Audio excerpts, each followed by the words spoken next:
আছে সেটা বল। এজন্য নিজের পায়ে দাঁড়াবো। অলসতার সাথে আমাদের কোনো সম্পর্ক। আজকের এই মাহফিল থেকে আমরা অলসতা, অকর্মণ্যতাকে নো বলে দিলাম। অলসতাকে আমরা কি বললাম? আরো জোরে বলতে হবে, অলসতাকে কি বলবো? বাংলাদেশে চাকরির বাজার খুব মন্দা, ঠিক কিনা? বাংলাদেশ ইন্ডিয়াতে চাকরি পেতে অনেক কষ্ট। সামান্য একটা পদের জন্য যেখানে চেয়েছে ক্লাস 8 পাস, এখানে ডবল মাস্টার ডিগ্রি অ্যাপ্লাই করছে কয়েক লক্ষ। এজন্য আমাদেরকে উদ্যোক্তা হতে হবে। You have to be the entrepreneur. আমাদের উদ্যোক্তা দরকার, বেশি বেশি নতুন নতুন উদ্যোক্তা। নিজেই এমন আইডিয়া নিয়ে আসবে যেই আইডিয়া বিক্রি করে দুর্দান্ত আইডিয়া দিয়ে তুমি পুরো দেশ কাঁপিয়ে দিতে পারো। পারা যাবে না লক্ষ্মীপুরের ছেলেরা? আইডিয়ার অনেক দাম। You have to generate new ideas. নতুন নতুন আইডিয়া এনে মানুষ গোটা বিশ্বকে তাক লাগিয়ে দিচ্ছে। এরপরে কত কিছু বানাচ্ছে ছেলেপেলেরা, আমি তো এগুলো দেখে অবাক। রকমারি.com নাম শুনছো? বিক্রয়.com নাম শুনছো? ঘরে বসে বসে কোটি কোটি টাকা হাতিয়ে নিচ্ছে তারা। Just they are selling their ideas. যেহেতু আমাদের চাকরি কম, ওই চাকরির বাজারে আমরা লাইন দিতে চাই না। আমাদের মেধাকে খাটিয়ে খাটিয়ে আমরা নতুন তরুণ উদ্যোক্তা বানাতে চাই। চিল্লায় বলো ঠিক কিনা? উদ্যোক্তা যত বাড়বে ততই দেশের কল্যাণ হবে। মানুষ তাদের আইডিয়াকে কাজে লাগিয়ে গোটা বিশ্বকে তাক লাগিয়ে দিচ্ছে। আমরা আমাদের সমতল ভূমিতে চাষ করতে চাই না। মালয়েশিয়াতে একটা এলাকা আছে ক্যামেরুন হাইল্যান্ড। ওরা পাহাড়ের মধ্যে চাষাবাদ করে গোটা মালয়েশিয়ার খাদ্যদ্রব্যের অভাবকে মুক্ত করে দিয়েছে। পাহাড়ের মধ্যে ওখানে ফুলের বাগান। ক্যামেরুন হাইল্যান্ড প্রায় 6000 ফিট উঁচু, প্রচণ্ড ঠান্ডা। এই ঠান্ডা পাহাড়ে হিল ট্রাক্স এরিয়াতে মালয়েশিয়ার এই ক্যামেরুন হাইল্যান্ডে ওখানে আছে ফুলের বাগান, আছে ফলের বাগান, আছে চায়ের বাগান। ওখানে মধুর চাষ হয়, ওখানে শাকসবজি চাষ হয়, ওখানে অনেক কিছু চাষাবাদ হয়। ওই ফলমূল শাকসবজি দিয়ে গোটা মালয়েশিয়ার 14টা স্টেটে যত শাক সবজি ফলমূল লাগবে ওরা আঞ্জাম দেয়। আর আমরা আমাদের সমতল ভূমিতে চাষ করতে চাই না। আমরা চাষাবাদকে খুব লজ্জা মনে করি। এটা ভুল আইডিয়া। আমাদের যে এলাকা যেই জিনিসের জন্য বিখ্যাত ওইটাকে আমাদের ব্র্যান্ডিং করতে হবে। লক্ষ্মীপুর কিসের জন্য বিখ্যাত? নারিকেল সুপারি। নারিকেল সুপারি যে পৃথিবীর কত মানুষ, ইন্দোনেশিয়ান লোকেরা মুড়ির মতো খায় নারিকেল আর সুপারি। তো এইটারে আমাদের ব্র্যান্ডিং করতে হবে। যেই দেশে যেটা আছে, যে এলাকা যেই পণ্যের জন্য বিখ্যাত ওইটা আমাদের ব্র্যান্ডিং করতে হবে। আমাদের আদমজির জুট মিল বন্ধ না? ভাওয়ানি জুট মিল বন্ধ। আমাদের পাট শিল্পকে ধ্বংস করে দিয়ে ইন্ডিয়া এখন ওই কটনের পাঞ্জাবি বানায়, জুট কটনের পাঞ্জাবি। আসলে নাই? পুরা বাংলাদেশের মার্কেট এই জুট কটনের পাঞ্জাবি দিয়ে সয়লাভ।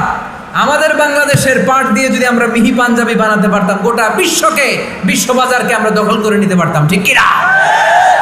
এর জন্য আমাদেরকে নতুন নতুন আইডিয়া জেনারেট করতে হবে।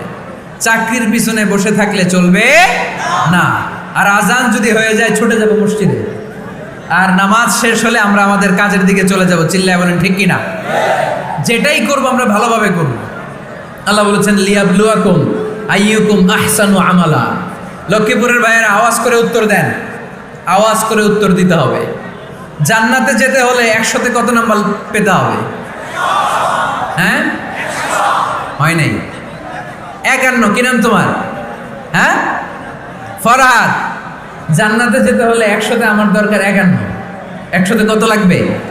ফাআম্মা মান সাকুলাত মাওয়াজিনুহু ফাহুয়া ফি আইশাতির রাদিয়া। সেদিন মিজানের পাল্লা যার ভারী হয়ে যাবে সে আনন্দ উৎসবে থাকবে। তো মিজানের পাল্লা ভারী হওয়ার জন্য 100তে আমার কত পাওয়া লাগবে? কত পাওয়া লাগবে? 51 পেলেই হয়ে যাবে। এজন্য আল্লাহ বলছেন লিয়াবলুয়াকুম আইয়ুকুম আহসানু আমালা। যেটাই করবে ভালোভাবে করবে। আল্লাহ এটা পরীক্ষা করতে চান যে আমরা ভালোভাবে কে কতটুকু আমল করেছি। যারা আরবি বোঝেন আলেম ওলামা আপনারা জানেন, এখানে আল্লাহ বলেননি লিয়াবলুয়াকুম আইয়ুকুম আকসারু আমালা।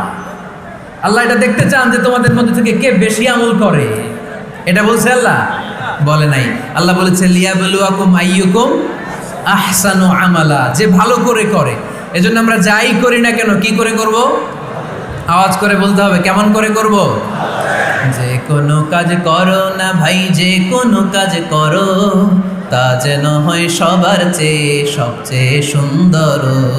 পড়েন, যে কোনো কাজ করো না ভাই, যে কোনো কাজ করো, তা যেন হয় সবার চেয়ে সবচেয়ে সুন্দর। পড়েন, যে কোনো কাজ করো না ভাই, যে কোনো কাজ করো, তা যেন হয় সবার চেয়ে সবচেয়ে সুন্দর। হোক না সেটা পড়া লেখা, রঙের ভাষায় ছবি আঁকা। পড়েন, হোক না সেটা পড়া লেখা, রঙের ভাষায় ছবি আঁকা, হোক না সেটা সামান্য কাজ কিংবা মহত্তর, তা যেন হয় সবার চেয়ে সবচেয়ে সুন্দর। যে কোনো কাজ করো না ভাই, যে কোনো কাজ করো, তা যেন হয় সবার চেয়ে সবচেয়ে সুন্দর। চিৎকার করে বলেন ঠিক কিনা? আমরা যেটাই করি না কেন এটা ভালো করে করার দরকার আছে না নাই? এজন্য কাজে আর শ্রমে কোনো লজ্জা নাই। লজ্জা হচ্ছে অলসতায়। লজ্জা কিসে? অলসতায়। বিষ্ণু ঈসা ইসলামের কাছে এক সাহাবী এসে বলল, ইয়া রাসূলুল্লাহ আ'তিনি শাইআন, আপনি আমাকে কিছু দান করেন, আমার কিছুই নাই। বিষ্ণু বললেন, তোমার কিছু নাই? সাহাবী বললেন, ইয়া রাসূলুল্লাহ ঘরে আমার শুধু দুইটি জিনিস আছে। কয়টা? চিল্লায় বলেন কয়টা? এক হচ্ছে একটা জামা, দুই হচ্ছে পানি খাওয়ার একটা জগ। বিষ্ণু বললেন, এই দুইটাই নিয়ে আসো। বিশ্বনবীর কথা শুনে ওই সাহাবী ঘর থেকে জামা নিয়ে আসলেন, পানি খাওয়ার জগ নিয়ে আসলেন। বিশ্বনবী সাল্লাল্লাহু আলাইহি ওয়াসাল্লাম ওনার মুবারক হাত দিয়ে এক হাতে জামা ধরে আরেক হাতে পানির জগটা ধরে সাহাবীদের দিকে উদ্দেশ্য করে বললেন, মাইয়াশতারি হাদাইন, এই দুইটা জিনিস কেনার মতো কে কে আছে দেখি? কয়েকজন হাত তুলল। বিশ্বনবী বললেন, কত দিয়ে কিনবা? এক সাহাবী বলে, ইন্নী আশতারিহিমা বিদিরহাম, ও নবী যদিও এগুলো আমার দরকার নাই, কিন্তু আপনি যেহেতু নিলামে ডাক তুলেছেন, ইয়া রাসূলুল্লাহ ইয়া হাবিবাল্লাহ, আপনার সম্মানে আমি 1 দিরহাম দিয়ে দুইটা জিনিস কিনে নেব। 1 দিরহাম, একটা জামা, একটা পানি খাওয়ার জগ, দাম কত? 1 দিরহাম। বিশ্বনবী বললেন, না না, 1 দিরহাম তো অনেক কম হয়ে যায়, মাইয়াজিদু আলা যালিক, এর চেয়ে বেশি দামে কে কিনবা? আরেক সাহাবী হাত তুলে বলতে লাগলেন, ইয়া রাসূলুল্লাহ ইয়া হাবিবাল্লাহ ওয়া ইন্নী আশতারিহিমা বিদিরহামাইন, আমি এই জামাটার পানি খাওয়ার জগটা 1 দিরহাম নয় 2 দিরহামের বিনিময়ে কিনতে চাই। বিষ্ণু ঈসা ইসলাম ওই সাহাবাকে দিয়ে দিলেন। দিয়ে 2 দিরহাম নিয়ে যে লোকটা ভিক্ষা করতে এসেছিল তার হাতে 2 দিরহাম দিয়ে বললেন, যাও 1 দিরহাম দিয়ে ঘরে খাবার কিনে দিয়ে আসো, আরেক দিরহাম দিয়ে একটা কুঠার কিনে নিয়ে আসো। শুনতেছেন? কি কিনে নিয়ে আসো? কুঠার দিয়ে কি করে? গাছ কাটে। ওই সাহাবী কুঠার কিনে নিয়ে আসার পরে বিশ্বনবী নিজ হাতে কুঠারের মধ্যে একটা কাঠের হাতল লাগাই দিলেন। আল্লাহু আকবার! হাতল ছাড়া কুঠার ইউজ করা যাবে? বিশ্বনবী নিজ হাতে ওই কুঠারের ভেতরে একটা হাতল লাগাই দিলেন আর বললেন, লা উরিদু আন আরাকা 15 আইয়াম, এই কুঠার নিয়ে জঙ্গলে যাও, গায়ে অনেক শক্তি আছে, কাঠ কাটো, এই কাঠ কেটে বাজারে বিক্রি করো, সামনের 15 দিন যেন আমি আমার চোখের সামনে তোমার না দেখি। বিশ্বনবীর পরামর্শ অনুযায়ী কুঠার নিয়ে ওই সাহাবী জঙ্গলে চলে গেলেন। কাঠ কেটে বাজারে বিক্রি করতে করতে 15 দিন পরে 10 দিরহাম নিয়ে বিশ্বনবীর দরবারে হাজির হয়ে গেলেন। 10 দিরহাম নিয়ে বিশ্বনবীর কাছে হাজির হয়ে গেলেন। সাহাবী এসে বলল, ইয়া রাসূলুল্লাহ এখন আর আমার ভিক্ষা করা লাগে না, আমার গায়ে অনেক শক্তি আল্লাহ দিয়েছে, আই এম ভেরি এনার্জেটিক, আপনার দেয়া বরকতের কুঠার দিয়ে আমি কাঠ কেটে কেটে স্বাবলম্বী হতে শুরু করেছি। সুবহানাল্লাহ পড়েন। আমি এখন 10 দিরহামের মালিক। বিশ্বনবী বললেন, লা আইয়াহতাতিবা আহাদুকুম হুজমাতান আলা যাহরিহি খায়রুম মিন আইয়াসআলা শাইআন ফায়ু'তিয়াহু আও ইয়ামনাহু, যাদের গায়ে শক্তি আছে তারা ভিক্ষা না করে কাঠ কেটে পিঠে সেই বোঝা নিয়ে বাজারে বিক্রি করা অনেক ভালো। কারণ কারো কাছে যদি তুমি হাত পাতো সে দিতেও পারে, নাও দিতে পারে, আর কষ্ট করলে কষ্ট কোনোদিন বৃথা যায় না। চিল্লায় বলেন ঠিক কিনা? বিষ্ণু ঈসা ইসলামের অনুপ্রেরণায় এই সাহাবা অল্প কিছুদিনের ব্যবধানে স্বাবলম্বী হয়ে গেলেন। What is the moral of the story? বিশ্বনবীর এই প্রফেটিক স্টোরি থেকে আমাদের কি শিক্ষা? লেসন নাম্বার 1, বিশ্বনবী চাইলেই ওই 2 দিরহাম দিয়ে বলতে পারতো, যাও খাবার দাবার কিনে ফ্যামিলিতে দিয়ে আসো। সে ওই 2 দিরহাম নিয়ে খাবার দাবার কিনে ফ্যামিলিকে খাইয়ে রাত্রে আবার ভিক্ষায় নামতো। কথা কন, রাত্রে কি করতো? ভিক্ষায় নামতো। বিষ্ণু ঈসা ইসলাম তাকে কাজ করে খাওয়ার জন্য উৎসাহ দিলেন। পাশাপাশি বিষ্ণু ঈসা ইসলাম পার্মানেন্ট সলিউশন দিলেন। এজন্য পার্মানেন্ট সলিউশনের ব্যবস্থা করতে হবে। অনেকে আমরা জাকাত দেই, জাকাতের শাড়ি দেই, জাকাতের লুঙ্গি দেই, আছে না নাই? লক্ষ্মীপুরে এরকম দেয় নাকি? কি দেয়? হ্যাঁ, গাড়ি গাড়ি দেয়, শাড়ি না।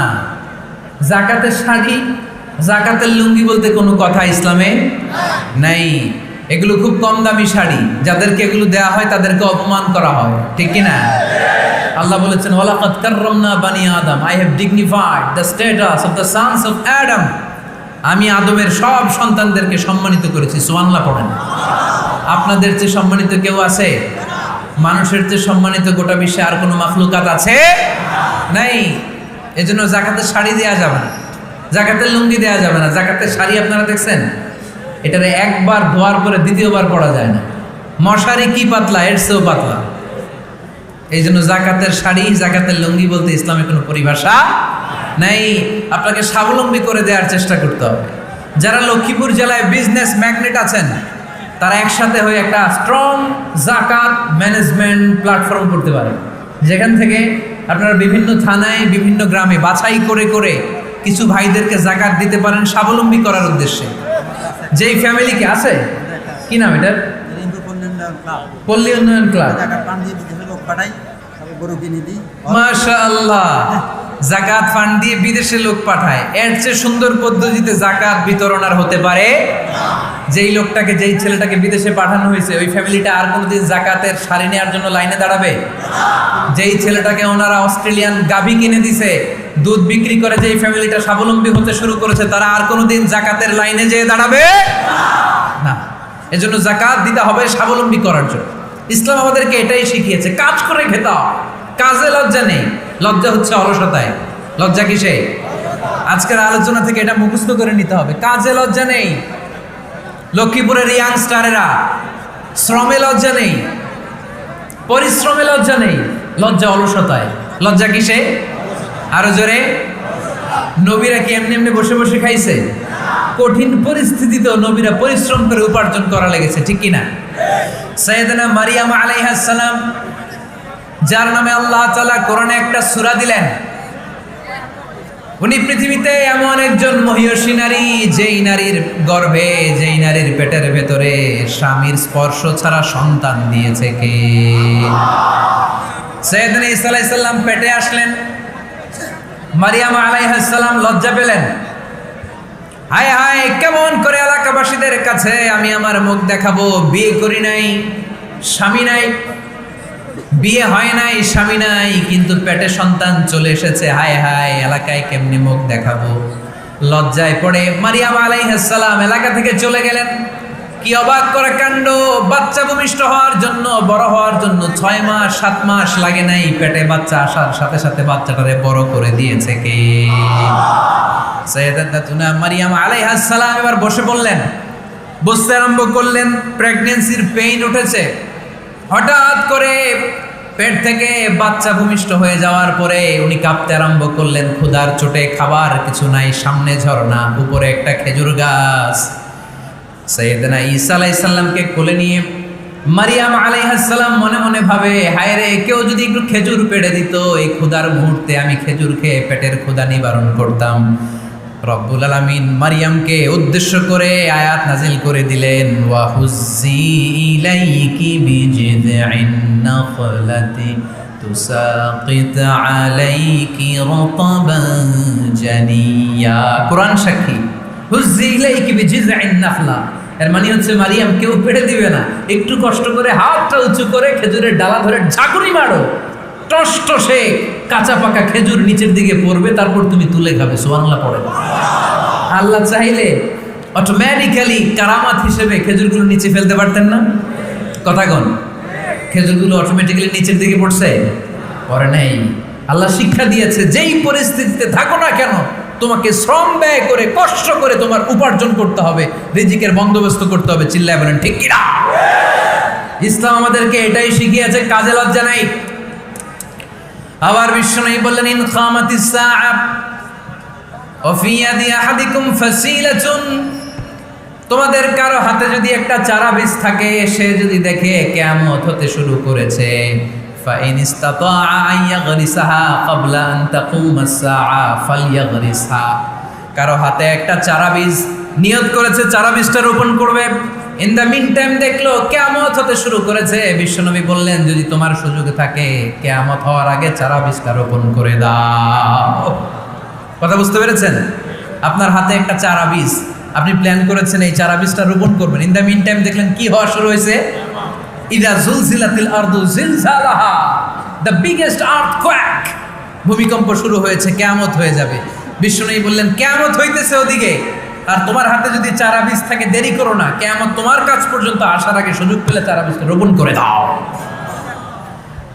ইসলাম শিখিয়েছে শেষ নিঃশ্বাস পর্যন্ত তোমাকে লড়ে যেতে হবে। এই পৃথিবীতে কেউ কাউকে জায়গা করে দেয় না, জায়গা করে নিতে হয়।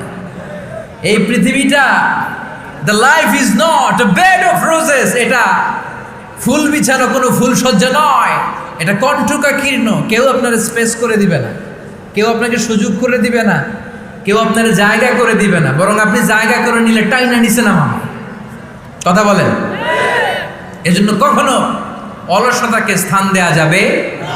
রাসূল বাত্তালি দুক্কানুশ শয়তান, অলস মস্তিষ্ক শয়তানের আড্ডা।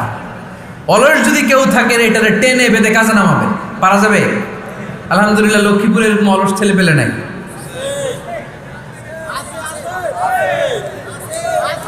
আছে? আমরা আজকে অলসতাকে নো বলে যাবো এই মাহফিল থেকে। অলসতাকে আমরা কি বলবো? আওয়াজ করে বলতে হবে, অলসতাকে কি বলবো আমরা? মুমিনের জীবনে কোনো অলসতা নাই। অলস হয় মুনাফিকরা। অলস হয় কারা? চিল্লায় বলতে হবে। মুমিনরা অলস হয়? অলস হয় কারা? এজন্য কোরআনে আল্লাহ একথাও বলে দিলেন, ওয়াইদা কামু ইলাস সালাতি কামু কুসালা ইউরাউনান নাসা ওয়ালা ইয়াযকুরুনাল্লাহা ইল্লা কালিলা। সুবহানাল্লাহ পড়েন। মুনাফিকরা যখন মানুষকে দেখানোর জন্য নামাজে যায়, ওই নামাজে তাদের ইখলাস নাই, ওই নামাজের ভেতরে তাদের কোনো খুশু খুদু নাই, ওই নামাজের ভেতরে আছে শুধু অলসতা। ওই নামাজে কি আছে? কিন্তু আমরা যখন নামাজে যাই আমাদের অলসতা আছে? আমরা নামাজ পড়লে আমাদের হৃদয়টাকে সজীব করে দেয় কে? আমরা উযু করলে আমাদের মনটাকে চাঙ্গা করে দেয় কে? আমরা মসজিদে ঢুকলে হৃদয়টাকে প্রাণবন্ত করে দেয় কে? মুমিন তো নামাজে গেলে চাঙ্গা হয়, মুমিন ওযু করলে চাঙ্গা হয়। বিষ্ণু ঈসা ইসলাম বললেন, ইয়াকিদু শাইতানু আলা কাফিয়াতি রাসি আহাদিকুম ইদা নাম। খেয়াল করে শুনবেন লক্ষ্মীপুরের ভাইয়েরা, চমৎকার একটি হাদিস। আমরা যখন ঘুমোতে যাই, শয়তান আমাদের প্রত্যেকের মাথার পিছনে 3টা অলসতার গিট মারে। কয়টা? আওয়াজ করে বলেন। 3টা অলসতার গিট মারে। ইয়াকিদু শাইতানু আলা কাফিয়াতি রাসি আহাদিকুম সালাসা উকাদ।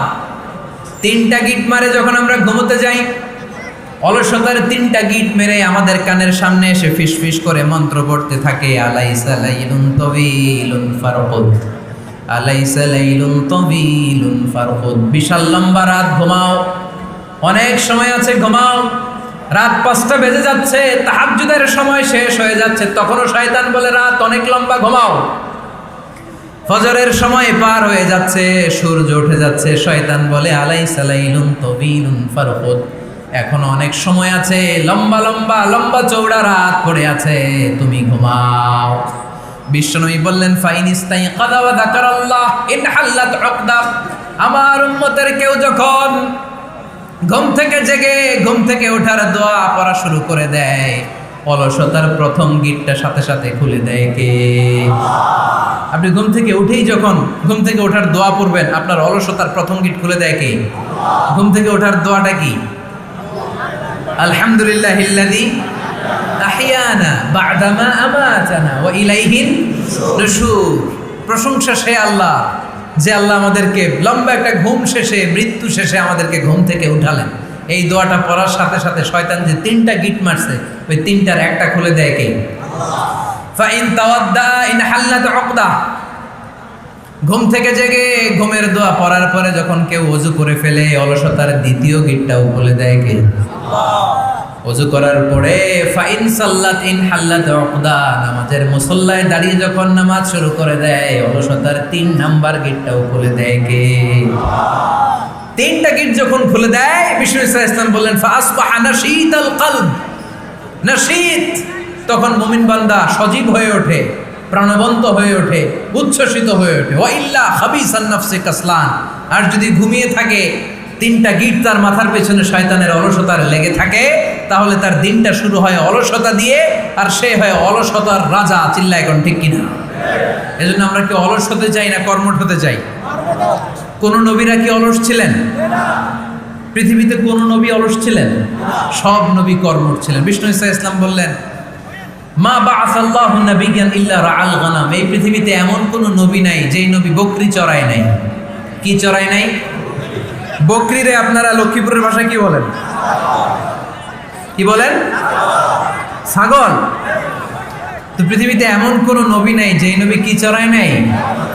ছাগল চড়ায় নাই। সাহাবারা বললেন ইয়া রাসূলুল্লাহ আনতা কাযালিক, আপনিও ছাগল চড়াইছেন? বিষ্ণু ইসলাম বললেন না, আমিও ছাগল চড়িয়েছি। ওয়া ইন্নী আরআহা আলা কারারাইতি আহলি মক্কা, আমি তো মক্কাবাসীদের অল্প কিছু পয়সার বিনিময়ে তাদের ছাগলগুলোকে চড়িয়ে দিতাম। সুবহানাল্লাহ পড়বেন না? বিষ্ণু ইসলাম ছাগল চড়াতেন। ছাগল চড়ানো সহজ কাজ না কঠিন কাজ? কেন কঠিন এটা? হ্যাঁ, টেরা খুঁটি মারে। হ্যাঁ, কি করে? বসে থাকতে হয়। তো ছাগল যারা পালে তারা জানে ছাগল পালা কত কষ্ট। ওরে ডানে টান দিলেও কই যায়? রশি ধরে বায়ে টান দিলে কই যায়? সামনে টানলে কই যায়? পিছনে টানলে কই যায়? সারা সপ্তাহ আপনি সময় পান না এটারে গোসল করাবেন, ভাবলেন আজকে জুমার দিন আমিও গোসল করি, এটারে গোসল করাই। এটারে আপনি পুকুর ঘাটে নিবেন, টান দিয়েছেন, ওর বাপের কিরাও 1 ইঞ্চিও সামনে যাবে না। ঠিক কি না? এই টেরা প্রাণী আল্লাহর কি মহিমা! আল্লাহ তাআলা পৃথিবীর সবচেয়ে শ্রেষ্ঠতম মানুষদেরকে ছাগল চড়িয়ে ছেড়েছেন। ঠিক কি না? মা বাআসাল্লাহু নাবিয়্যান ইল্লা রাআল গানাম, এই পৃথিবীতে এমন কোন নবী ছিল না যে নবীরা ছাগল চড়ায় নাই। আল্লাহ বুঝাতে চাইলেন ছাগল চড়ানো অনেক কষ্টের কাজ, অনেক ধৈর্যের প্রয়োজন। এখন নবীরা তোমরা ছাগল চড়াও, কিছুদিন পর ছাগলের চেয়েও টেরা জাতি মানুষ চড়াইতে হবে। মানুষের মধ্যেও টেরা আছে না নাই? ভালো বললে ভালোটা বুঝে না, ডানে যেতে গেলে বায়ে যায়, বায়ে যেতে বললে ডাইনে যায়, এরকম আছে না নাই? সম্মানিত ভাইয়েরা, সমস্ত আম্বিয়া আলাইহিমুস সালাম ওনারা কর্মঠ ছিলেন। সাইয়েদনা আদম আলাইহিস সালাম নিজ হাতে চারা গাছ রোপণ করে চাষাবাদের কাজ করেছেন। সুবহানাল্লাহ পড়েন। সাইয়েদনা ইব্রাহিম আলাইহিস সালাম চাষাবাদের কাজ করেছেন। সাইয়েদনা দাউদ আলাইহিস সালাম নিজ হাতে যুদ্ধের জন্য যে পোশাক পরতে হয়, যেটা পরলে গায়ের মধ্যে ছুরি মারলেও ঢুকে না, ওই শিরস্ত্রাণ বানিয়েছেন, নিজ হাতে তলোয়ার বানিয়েছেন। সুবহানাল্লাহ পড়েন। সাইয়েদনা মুসা আলাইহিস সালাম ছাগল চড়িয়েছেন। সাইয়েদনা মুসা আলাইহিস সালামের মেজাজ নরম না গরম?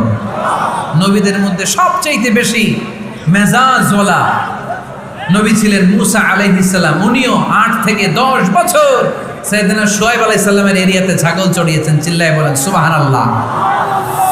এজন্য নবীরা যেহেতু কাজ করেছেন, কর্মঠ ছিলেন, আমরাও কর্মঠ হব। ঠিক কি না? সাহাবারাও কর্মঠ ছিলেন। বিশ্বনবীর সাহাবারাও ব্যবসা করতেন। সাইয়েদনা আবু বকরের বিশাল ব্যবসা প্রতিষ্ঠান ছিল। সুবহানাল্লাহ পড়েন। আপনারা হজ উমরা করেছেন কে কে দেখি? করছেন? মাশাআল্লাহ। যারা করে নাই আল্লাহ তাদেরকে আল্লাহর ঘর জিয়ারতের তুমি নসিব করো। আমিন। বিশ্বনবীর মাকবারার সামনে দাঁড়িয়ে আমরা যেন সালাম পেশ করতে পারি, তুমি নসিব করো। বাইতুল্লাহ শরীফে এবং মসজিদ নববীতে আমরা যেন সালাত আদায় করতে পারি, আল্লাহ তুমি নসিব করো। সাইয়েদনা আবু বকর রাদিয়াল্লাহু তাআলা আনহুর ব্যবসা প্রতিষ্ঠান ছিল মক্কার কাবা ঘরের পাশেই। ওনার ব্যবসা প্রতিষ্ঠানগুলো যেখানে ছিল ঠিক ওইখানেই সৌদি সরকার এখন শপিং মল বানিয়ে দিয়েছে, মাতজার আবু বকর। মক্কা শহরের যেখানে বহিরাগতরা এসে ওখানে ছাগল, ওখানে ঘোড়া, উট এগুলো রাখতো, আস্তাবল রাখতো, ঘোড়া আর উট যেখানে রাখা হতো ঠিক ওই জায়গায় সৌদি সরকার ওটার পার্কিং লট বানাই দিচ্ছে। মানে যেখানে আগে সাহাবাদের ব্যবসার জায়গা, ওইখানে বর্তমানে শপিং মল। যেখানে আগের সময়কাল সাহাবারা উট আর ঘোড়া রেখে বাঁধতো, ওইখানে এখন গাড়ি ঘোড়া রাখার ব্যবস্থা করা হয়েছে। সাইয়েদনা আবু বকর অনেক বড় ব্যবসায়ী ছিলেন, ওনার নিজ টাকা দিয়ে হাবাসা থেকে আসা সাইয়েদনা বেলালকে তিনি 20,000 স্বর্ণ মুদ্রা দিয়ে উমাইয়া।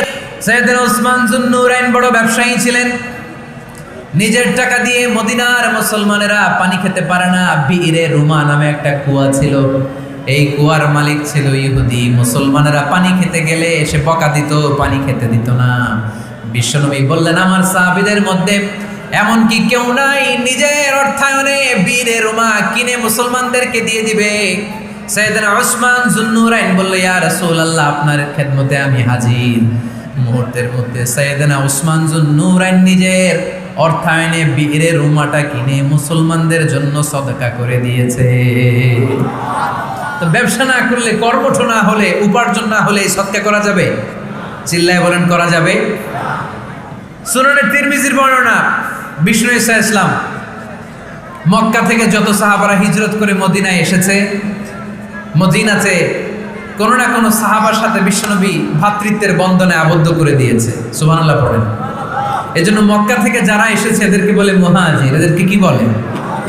আর মদিনায় যারা ছিল এদেরকে বলে আনসার, এদেরকে কি বলে?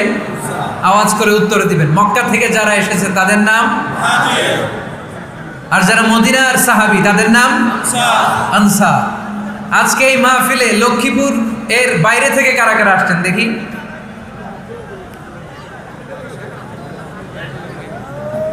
মাশাআল্লাহ, মাশাআল্লাহ, অনেক আসছে। আল্লাহ ভাইদেরকে তুমি কবুল করো, হাত নামান। এই যে লক্ষ্মীপুরের বাইরে থেকে যে ভাইরা আসছে তারা লক্ষ্মীপুরের মেহমান, ঠিক কিনা? মক্কা থেকে হিজরত করে যে সমস্ত সাহাবারা এসেছিল তারা ছিল মদিনার মেহমান। বিশ্বনবী এক এক মক্কার সাহাবীকে মদিনার এক এক সাহাবীর সাথে ভ্রাতৃত্বের বন্ধনে আবদ্ধ করে দিলেন। আব্দুর রহমান ইবনে আউফ রাদিয়াল্লাহু তাআলা আনহু, ওনার সাথে ভ্রাতৃত্বের বন্ধনে যে সাহাবীকে বিশ্বনবী আবদ্ধ করে দিলেন, ওনার নাম হচ্ছে সাআদ ইবনে রাবিয়া। কি নাম? মদিনার অনেক বড় ব্যবসায়ী। বিশ্বনবী বললেন, ও আব্দুর রহমান ইবনে আউফ, সম্পদ ছেড়ে দিয়ে, পরিবার ছেড়ে দিয়ে, স্থাবর অস্থাবর সব ছেড়ে দিয়ে আল্লাহ রাসূলের ভালোবাসায় মক্কা থেকে মদিনায় এসেছো। মদিনায় তোমার চিন্তা নাই, সাদ ইবনে রবিকে আমি তোমার ভাই বানিয়ে দিলাম। সাদ ইবনে রবি তোমার আপন ভাইয়ের মতো। সাদ ইবনে রবি বলল, আব্দুর রহমান, জীবনে তোমারে কোনোদিন দেখি নাই, তোমারে আমি চিনি না, তোমার নাম শুনি নাই, কিন্তু বিশ্বনবী তো তোমার দায়িত্ব আমাকে দিয়েছে। আমার যে বড় ধনী মদিনার মধ্যে দ্বিতীয় কেউ নাই। আজ থেকে তুমি আমার ভাই, আজ থেকে তুমি আমার কি? আল্লাহ আমাকে যত সম্পত্তি দান করেছে তার অর্ধেক সম্পত্তি আমি তোমার নামে দিয়ে দিলাম। ও আব্দুর রহমান ইবনে আউফ, শুধু তাই নয়, রব্বুল আলামিন আমাকে 2 জন স্ত্রী দিয়েছে। কয়জন? তুমি দেখো আমার কোন স্ত্রীকে তোমার বেশি ভালো লাগে, যার নাম তুমি বলবে সাথে সাথে আমি তারে তালাক দিয়ে দিব। তার ইদ্দত পালন শেষে তুমি তাকে বিয়ে করে তোমার সাথে নিয়ে যাবা। সুবহানাল্লাহ। কারণ বিশ্বনবী তোমার দায়িত্ব আমার কাছে দিয়েছে, তুমি আমার ভাই, আমি মদিনার সবচেয়ে বড় ধনী, আমার অর্ধেক সম্পদ আমি তোমারে দিয়ে দিব, আমার 2 স্ত্রীর 1 স্ত্রীকে তোমারে দিয়ে দিব। সাইয়েদনা আব্দুর রহমান ইবনে আউফ এই কথা শুনে অবাক হলেন। অবাক হয়ে উনিও এক অবাক কথা বললেন। উনি বললেন, লা হাজাতা লি ফি ইয়া আখি, ও আমার প্রাণের ভাই, তোমার কথা শুনে আমার হৃদয়টা ভরে গিয়েছে, কিন্তু তোমার সম্পদেরও দরকার আমার নাই, তোমার স্ত্রীরও দরকার আমার নাই। বারাকাল্লাহু ফি মালিক ওয়া লি আহলিক, আল্লাহ তোমার মালেও বরকত দেখ, তোমার সম্পদেও বরকত দেখ। তুমি শুধু একটু কষ্ট করবা। কি কষ্ট? দুল্লানি আলা সুক, show me the way to the market. তুমি মদিনায় কোনো মার্কেট আছে কিনা, শপিং মল আছে কিনা, ব্যবসা প্রতিষ্ঠান আছে কিনা আমার দেখায় দাও। সুবহানাল্লাহ পড়ো। আমরা হইলে কি করতাম? লক্ষ্মীপুরে যারা আসছে এদের একজনকে যদি বলা হয়, ভাই আপনি এখন থেকে লক্ষ্মীপুরের ভাই, আমার অর্ধেক সম্পদ আপনারা দিয়ে দেব, কি করবে? পায়ের উপর পা তুলে খাবে আর বলবে, কি আনন্দ আকাশে বাতাসে, ঠিক কিনা? এরপর যদি বলি, ভাই আমার 2 বউ, যেটারে সুন্দর লাগে বলেন তালাক দিয়ে দেই, নিয়ে যান, কি বলবে? কি আনন্দ আকাশে বাতাস। আল্লাহ রাসূলের সাহাবী আব্দুর রহমান ইবনে আউফ বললেন, লা হাজাতা লি ফি, আমার দরকার নাই। দুল্লানি আলা সুক, just show me the way to market, এখানে মার্কেট কই আছে দেখায় দাও। অবাক হয়ে গেলেন সাদ বিন রবি, বললেন, ও আব্দুর রহমান ইবনে আউফ, ঠিক আছে, তুমি যদি নিতে না চাও তোমার আমি জোর জবরদস্তি করব না। শুনে রাখো, মদিনাতে ইহুদিদের কয়নুকার একটা বাজার আছে। এই কথা বলার সাথে সাথে আব্দুর রহমান ইবনে আউফ চলে গেলেন। এর পরের দিন অল্প কিছু পনির আর ঘি দিয়ে ব্যবসা শুরু করলেন। পনির আর ঘিয়ের ব্যবসা করতে করতে করতে করতে ব্যবসায় তিনি এত লাভ করলেন, উনি বললেন আমি যদি কখনো মদিনার বালুর মধ্যে হাত দিতাম ওই বালুটারও সোনা বানায় দিত কে? দুল্লানি আলা সুক, লক্ষ্মীপুরের কর্মঠ যুবক ভাইয়েরা, এই আব্দুর রহমান ইবনে আউফ আমাদের প্রেরণা। উনি অন্যের ঘাড়ে পাড়া দিয়ে খেতে চায় নাই, আরেকজনের উপর ডিপেন্ডেন্ট বা নির্ভরশীল হতে চায় নাই। তিনি স্বাবলম্বী হওয়ার শিক্ষা লেসেন কিয়ামত পর্যন্ত গোটা বিশ্বের যুবকদের জন্য রেখে গিয়েছে। চিল্লায় বলো ঠিক কিনা? দুল্লানি আলা সুক, show me the way to market. Market কোথায় দেখাও। পনির আর ঘি নিয়ে ব্যবসা করতে করতে কয়েক মাসের ব্যবধানে ইতিহাস সাক্ষী সৈয়দনা আব্দুর রহমান ইবনে আউফ মদিনার বিশাল বড় বিজনেস ম্যাগনেটে পরিণত হয়ে গেলেন। চিল্লায় পড়েন আল্লাহু আকবার। এজন্য ব্যবসার ভিতরে বরকত ঢুকিয়ে দিয়েছে কে? বিষ্ণুই বললেন আত-তাজিরা সাদুকাল আমিন মা'আন নাবিয়্যিন ওয়াস সিদ্দীকিন ওয়াস শুহাদা'i ওয়াস সালিহিন। আমানতদার ব্যবসায়ী তারা সাধারণ কোনো মানুষ নয়, কিয়ামতের দিন নবীদের সাথে হাসর হয়ে যাবে। আপনারা যারা ব্যবসা করেন এটা সাধারণ বিষয় নয়। বিষ্ণু ইসলাম নিজেও ব্যবসায়ী ছিলেন। ওনার জীবনের প্রথমে তিনি খাদিজা রাদিয়াল্লাহু তাআলা আনহার ব্যবসার স্টাফ হয়ে কাজ শুরু করেছেন, এরপর নিজে ব্যবসা শুরু করেছেন। এরপরে খাদিজাতুল কুবরা রাদিয়াল্লাহু তাআলা আনহা সব সম্পত্তি বিয়ের পরে বিশ্বনবীর পায়ের সামনে ঢেলে দিয়েছেন। বললেন ইয়া রাসূলুল্লাহ, এই সম্পদ আমি আপনাকে দিয়ে দিলাম, আপনি ইচ্ছামতো দিনের প্রয়োজনে খরচ করেন। সুবহানাল্লাহ পড়েন। এজন্য বিষ্ণু ইসলাম আমাদের জন্য উপমা, আব্দুর রহমান ইবনে আউফ আমাদের জন্য উপমা। যারা ব্যবসা করেন তারা বিষ্ণু ইসলামের সুন্নাহ পালন করছেন। আত-তাজির আস-সাদুক আল আমিন। বিষ্ণুই বললেন সত্যবাদী আমানতদার ব্যবসায়ী, যে ব্যবসা করতে যে মিথ্যা কথা বলে না। অনেক ব্যবসায়ীরা আছে পণ্য চালানোর জন্য মিথ্যা কথা বলে আর কসম কাটে, আছে না নাই? আহা, এমনটা করা যাবে? সকালবেলা স্ত্রীরে বলে এই গরুগুলা বিক্রি করবো, তুই একটা দাম কত কমো? স্ত্রীরে শিখাই দিচ্ছে এই গরুর দাম তুই 40,000। তো বউ বলে ঠিক আছে, দাম কইলাম 40,000। তো এরপরে বাজারে যখন গরু বিক্রি করতে যায় একজন যখন বলে যে ভাই এটা 30,000 টাকা দিয়ে কিনবো, কয় ভাই আল্লাহর কসম সকালে একজন 40,000 দাম কইছে, আমি দেই নাই। আছে না নাই? কৌশল করে বউরে শিখাইছে সকালে, কই তুই দাম কর 40,000। তো বাজারে যে সকালে একজন দাম করছে, দাম করে কইছে 40,000 দেই নাই, আপনারা 30,000 কেমনে দেই? এরকম ডাকাইতে আছে না নাই? আলহামদুলিল্লাহ লক্ষ্মীপুরে এরকম লোকজন নাই। আরে নাই, আমি কই নাই, এরা কই আছে। লক্ষ্মীপুরের মানুষ খুব ধার্মিক, আমি জানি। লক্ষ্মীপুর, নোয়াখালী, ফেনী এই বেল্টের লোকজন খুব আল্লাহওয়ালা। এদের মধ্যে আল্লাহওয়ালার সংখ্যা বেশি। এখানে আলেম ওলামা বেশি, এখানে মসজিদ মাদ্রাসা বেশি। এই জন্য এই জেলাগুলোতে আল্লাহর রহমতও বেশি। আল্লাহ তুমি এই জেলার ছেলেবেলাদেরকে, এই জেলার লোকদেরকে তুমি কবুল করো, মা বোনদেরকে তুমি কবুল করো। সম্মানিত ভাইয়েরা, এজন্য আজকের মাহফিল থেকে আমরা যেটা শিখলাম সেটা হচ্ছে পরিশ্রমে কোনো লজ্জা আছে? আমরা কাজ করে খাবো, ঠিক কিনা? Never under estimate any job. যুবক ভাইয়েরা, লক্ষ্মীপুরের যুবক ছেলেরা শুনতেছ? এরকম আওয়াজ করতে হবে, কান খাড়া করে শুনো। Never under estimate any job. কোনো চাকরিকে ছোট করে দেখা যাবে না। whether it's small or big, you don't care. এটার কেয়ার করা যাবে না। ছোট্ট চাকরি পাইলেই ঢুকে যাবা, বড় অফার আসলে পরে ঢুকবা। এটা ছোট কাজ, এটা হোটেলের ওয়েটার, এটা ছোট্ট স্টাফ, এটা কেরানি না। কাজ কাজই, কাজের মধ্যে কোনো ছোট বড় নাই।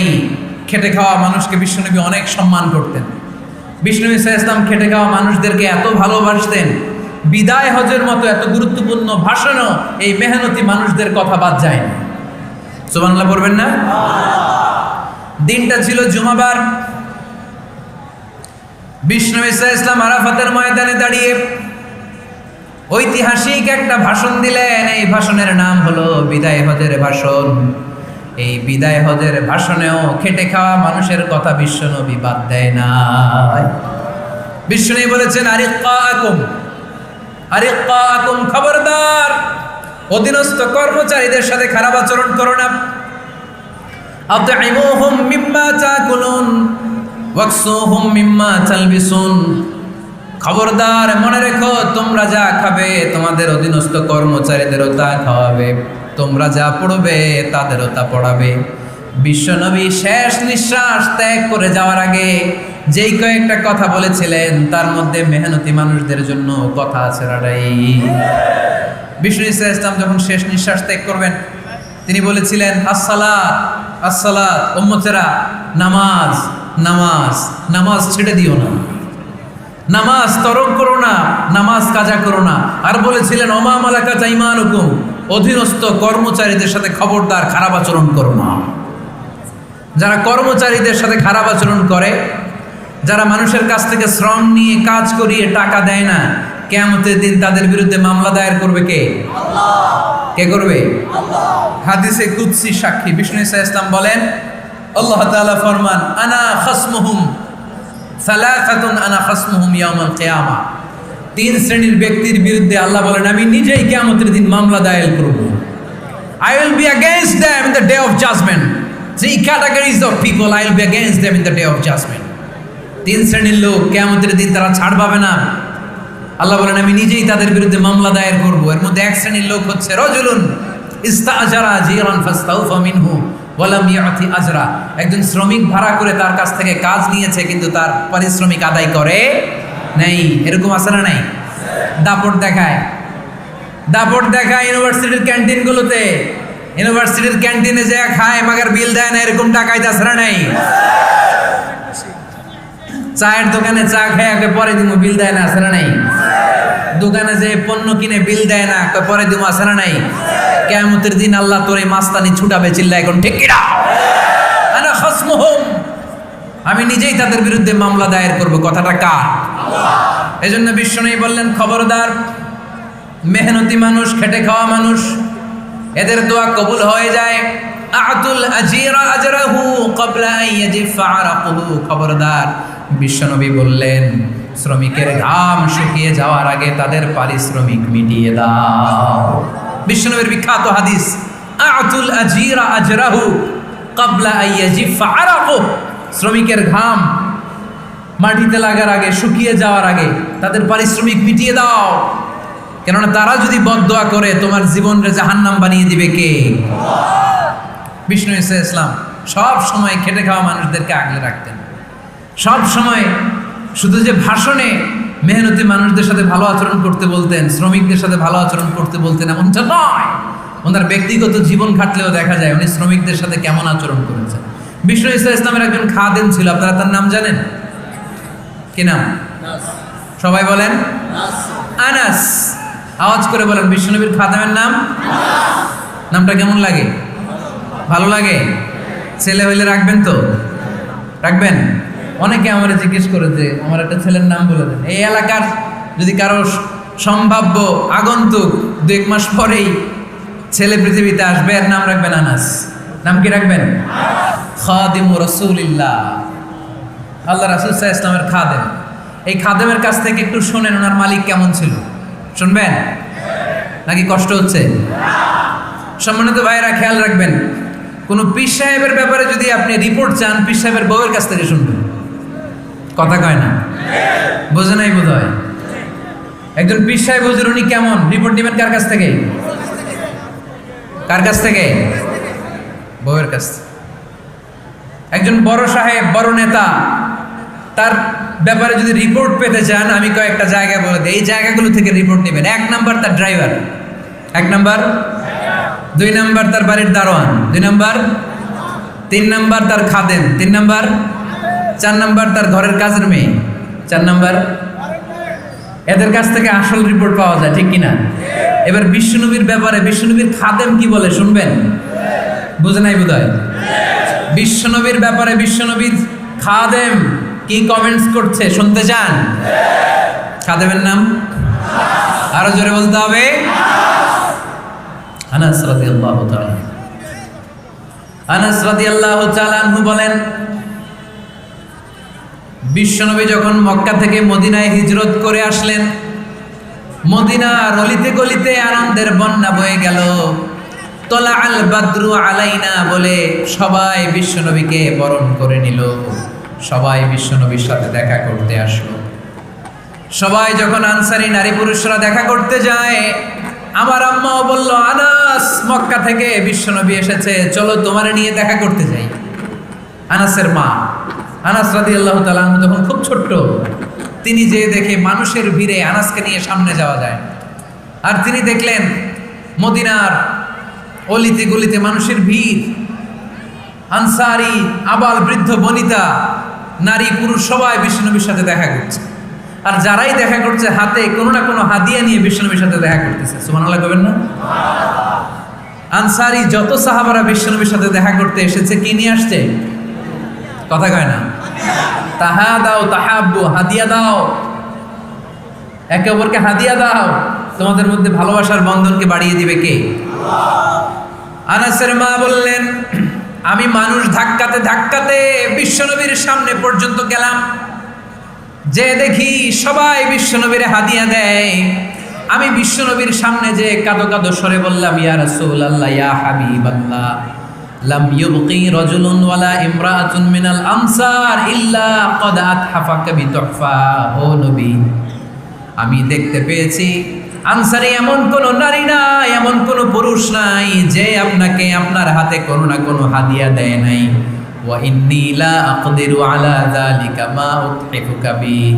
কিন্তু ইয়া রাসূলুল্লাহ, ইয়া হাবিবাল্লাহ, আমার কাছে তো কোনো টাকা নাই, আমার কাছে কোনো পয়সা নাই, আমার ঘরে এমন কোনো জিনিস নাই যে জিনিসটা আমি আপনারে হাদিয়া দেব, ইল্লা ইবনি হাদা, আমার এই নার ছেড়া ধন কলিজার টুকরা সন্তান আনাস ছাড়া। ও আখিরি জামানার পয়গম্বর, আমি আমার কলিজার টুকরা আনাসকে আপনারে হাদিয়া দিয়ে দিলাম। ইয়া রাসূলুল্লাহ, মদিনার আনসারী এমন কোনো নারী পুরুষ কেউ তো বাকি নাই যে আপনাকে হাদিয়া দেয় নাই, সবাই তো হাদিয়া দেয়, কিন্তু আমি তো হাদিয়া দেওয়ার মতো আমার কাছে কিছু নাই, আপনার দরবারে হাদিয়া পেশ করার মতো আমার কাছে কিছু নাই। মাইকম্যান কোথায়?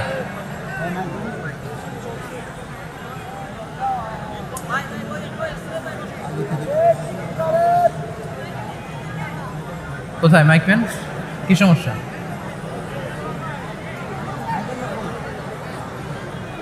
একটু জিকির করি সবাই, লা ইলাহা ইল্লাল্লাহ,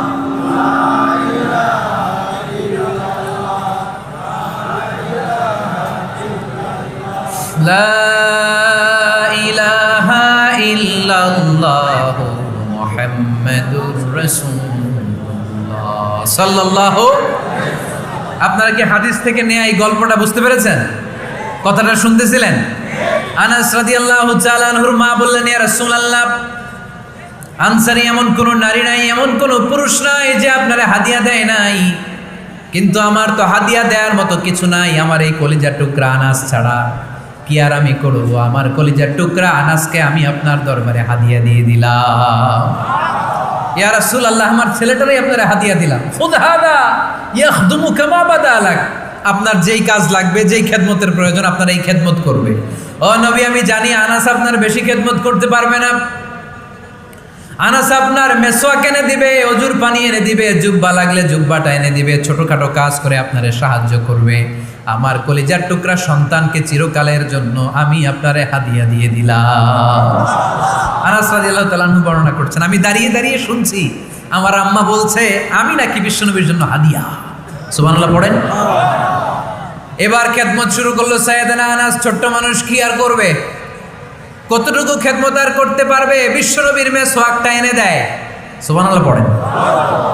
বিশ্বনবীর আতরের শিশিটা এনে দেয়, বিশ্বনবীর জাইতুনের তেলের বোতলটা আগিয়ে দেয়, বিশ্বনবীর জামাটা প্রয়োজনে বিশ্বনবীর হাতে এনে দেয়। সাইয়েদনা আনাস বলেন, আমি 1 বছর নয়, 2 বছর নয়, 5 বছর নয়, 7 বছর নয়, 10 বছর বিশ্বনবীর খেদমত করেছি। ফামা দারাবানি, 10 বছরে একদিনও তিনি আমারে মারে নাই। সুবহানাল্লাহ। একদিন আমার গায়ে হাত তোলে নাই। হাত তোলা তো দূরের কথা, ওয়ালা সাব্বানি, কোনোদিন গালি দেয় নাই।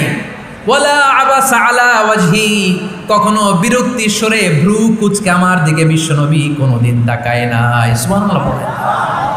কোনোদিন আমার গায়ে হাত তোলে নাই। আরে হাত তোলা তো দূরের কথা, আমাকে ধমকি পর্যন্ত দেয় নাই। ধমকি দেয়া তো দূরের কথা, আমরা অনেক সময় বিরক্ত হয়ে ভ্রু কুচকাই না। এরকম বিরক্তি হলে আমরা কারোর প্রতি বিরক্ত হলে কি হয়? কপাল ভ্রু কুচকে ওঠে, ঠিক কিনা? সাইয়েদনা আনাস বললেন কোনোদিন মারে নাই। খাদেম বলতেছে, খাদেম, বড় সাহেবের রিপোর্ট কার থেকে নিতে হয়? হয় খাদেম, নয় দারোয়ান, নয় ঘরের কাজের মেয়ে, তা না হলে ড্রাইভার। বিশ্বনবীর খাদেম বিশ্বনবীর ব্যাপারে কি কমেন্ট করছে? মা সাব্বানি ওয়ালা জারাবানি ওয়ালা আবাসা ফি ওয়াজহি। এই 10 বছরের খেদমতের জিন্দেগিতে কোনোদিন বিশ্বনবী আমারে মারে নাই, গায়ে হাত তুলে নাই। আরে হাত তোলা তো দূরের কথা, একটা ধমকও দেয় নাই। আরে ধমক দেয়া তো দূরের কথা, বিরক্তির সুরে ভ্রু কুচকে আমার দিকে কখনো তিনি তাকায় নাই। চিল্লায় বলো সুবহানাল্লাহ। আর আজকে মাইক পেলে মানবাধিকারের কর্মী কি সুন্দর কথা বলে, উইমেন রাইটসের কথা বলে, শিশু শ্রম নিয়ে কথা বলে, আর বাড়িতে কাজের মেয়ের গায়ের মধ্যে খুন্তি, গরম খুন্তি পিঠের মধ্যে লাগিয়ে পিঠ ঝলসিয়ে দেয়। এরকম আসারা নাই? পত্রপত্রিকায় প্রায় দেখা যায় যে কাজের মেয়েদেরকে কি অত্যাচার করে। খুন্তি গরম করে করে চামড়ার মধ্যে লাগিয়ে স্কিন ঝলসে ফেলেছে, গ্রিলের মধ্যে বেঁধে রেখেছে, সময় মতো খাবার দেয় নাই, পিটিয়ে মাথার চুল কামিয়ে মাথা নেড়া করে দিয়েছে। এরকম আসারা নাই? এরা মানবাধিকারের ঠিকাদার, এরা মানবাধিকারের কথা বলে। আর বিশ্বনবী সাল্লাল্লাহু আলাইহি ইসলামের খাদেম বিশ্বনবীর ব্যাপারে বলেছে কোনোদিন মায়ের তো দূরের কথা, হাত তোলা তো দূরের কথা, আরে ধমক দেওয়া তো দূরের কথা, বিরক্তির চেহারা নিয়েও কোনোদিন বিশ্বনবী আমার দিকে তাকায় নাই। চিল্লায় পড়েন সুবহানাল্লাহ। বিশ্বনবী একবার সাইয়েদনা আনাস রাদিয়াল্লাহু তাআলা আনহুকে একটা ছোট্ট জিনিস আনতে পাঠালেন। সাইয়েদনা আনাস রাদিয়াল্লাহু তাআলা আনহু জিনিসটা আনতে যে মদিনার অলিতে গলিতে বাচ্চাদের খেলা দেখে জিনিস আনতে ভুলে খেলায় দাঁড়িয়ে গেলেন। ছোট মানুষ, ছোট্ট একটা বাচ্চা যদি আমার সাথে নেই, সে কি আমার প্রয়োজন বুঝবে? আমার সেন্টিমেন্ট যেরকম, বাচ্চা কি ওটা টের পাবে? ছোট্ট আনাসকে বললেন আমার জুব্বা নিয়ে আসো। বিষ্ণু ইসলাম শাম দেশের জুব্বা পড়তো, বলতেন জুব্বা নিয়ে এসো। জুব্বা আনতে যখন বেরোলেন আনাস রাদিয়াল্লাহু তাআলা আনহু, দেখলেন মদিনার অলিতে গলিতে বাচ্চারা কুতকুত খেলে। কি খেলে? আপনারা খেলেন? তো এই খেলা দেখে আনাস রাদিয়াল্লাহু তাআলা আনহু ভুলে গেলেন যে বিশ্বনবীর জামা আনতে হবে। উনি ভুলে যে উনিও দাঁড়িয়ে খেলা দেখতে শুরু করলেন। এখন ঘন্টার পর ঘন্টা যায়, আনাসও আসে না, জামাও আসে না। বিশ্বনবী ভাবলেন হায় রে, আনাস মনে হয় ভুলে গিয়েছে, কি আর করা যাই, নিজের জামা নিজেই নিয়ে আসি। বিশ্বনবী বের হলেন জামা আনতে। বের হয়েই দেখে মদিনার গলিতে বাচ্চারা খেলতেছে, ওইদিকে আনাস রাদিয়াল্লাহু আনহু দাঁড়ান। বিশ্বনবী সাল্লাল্লাহু আলাইহি ওয়াসাল্লাম কিছু বললেন না, যে উনিও আনাস রাদিয়াল্লাহু তাআলা আনহুর পাশে দাঁড়িয়ে খেলা দেখতে আরম্ভ করলেন। সুবহানাল্লাহ পড়বেন না? সাইয়েদনা আনাস খেলা দেখতে দেখতে হঠাৎ বিশ্বনবীর দিকে চোখ পড়ে গেছে। বিশ্বনবীর চোখের দিকে যখন সাইয়েদনা আনাস রাদিয়াল্লাহু তাআলা আনহুর চোখ পড়ে গেছে, সাইয়েদনা আনাস বলে আমার কলিজাটা এখান থেকে এই দিকে চলে আসছে। ভয়ে। কিসে? ভয়ে। উনি বললেন আমার গলা শুকিয়ে যেতে আরম্ভ করলো, কাঁপতে লাগলাম। হায় হায়, এখন আমার মনে পড়ছে বিশ্বনবীর জামা আনতে পাঠাইছিল, ভুলে গেছে খেলার আবেশে পড়ে।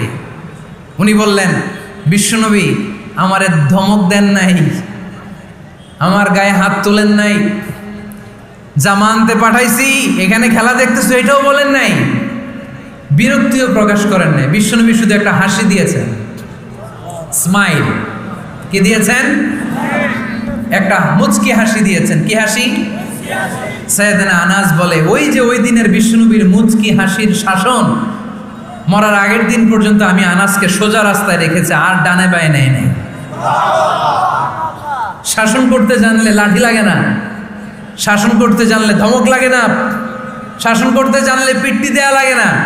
মুচকি হাসি দিয়েও শাসন করা যায় কি যায় না? সাইয়েদনা আনাস বললেন কোনোদিন মারে নাই, কোনোদিন ধমক দেয় নাই, সব সময় আমাকে আদর করেছে। চিল্লায় পড়েন সুবহানাল্লাহ। এজন্য সব সময় বিষ্ণু ইসলাম শ্রমিকদেরকে ভালোবাসতেন। শ্রমে কোনো লজ্জা নাই, লজ্জা হচ্ছে অলসতায়।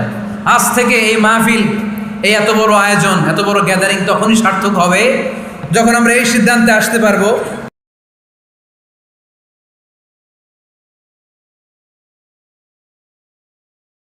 যে আমরা অলস সময় কাটাবো না, আমরা আমাদের এই সময়গুলোকে প্রোডাক্টিভ ওয়েতে কাজে লাগাবো, কোনো না কোনো কাজের সাথে জড়িত হব।